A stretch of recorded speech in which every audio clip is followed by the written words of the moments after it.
Welcome to Chatting the Pictures. My name is Cara Finnegan, and I'm a writer, teacher, and historian of photography. And I'm Michael Shaw. I'm a writer, a psychologist, and also publisher of Reading the Pictures.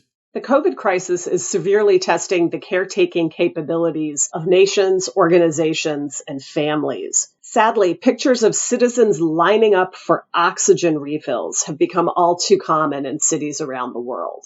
This photo was taken by Bruno Kelly for Reuters. In it, we see relatives of patients suffering from COVID-19 at home gathering to buy oxygen and fill cylinders at a private company in Manaus, Brazil. In more modern cities, hospitals draw liquid oxygen from a large central supply. Unfortunately, citizens in countries of lesser means are being forced by the virus to secure canisters and refills individually. It's also an imperfect system managing the quantity and other supplies to administer it properly to individuals. Images like this one suggest that perhaps we have a newest visual icon of the pandemic, the oxygen tank. I'm really struck by the color red in this image for a number of reasons. There's so many connotations here. I think about that idea of the code red, right, when a patient crashes in the hospital. I think about blood red, the connotation of red in terms of the heart and the lungs. I think about the red of the spikes, the famous CDC-produced image of the COVID-19 virus. All of these connotations are cued by this image, which is so dramatic, and yet at the same time, it seems so quiet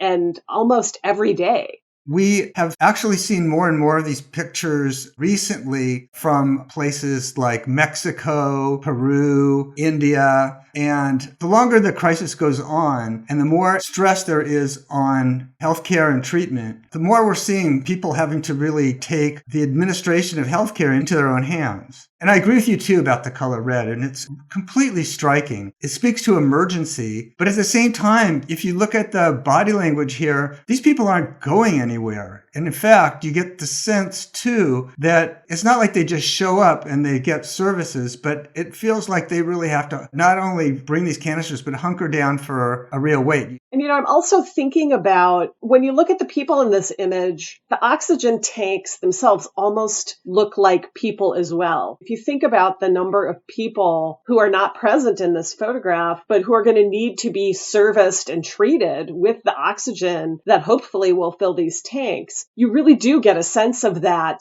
highly individualized and decentralized way that so many people around the world are having to deal with the pandemic. The shortages of hospital space around the world, the increasing fear of supply chain access to oxygen suggests that these sorts of images may be with us for a while, despite the increase in vaccinations.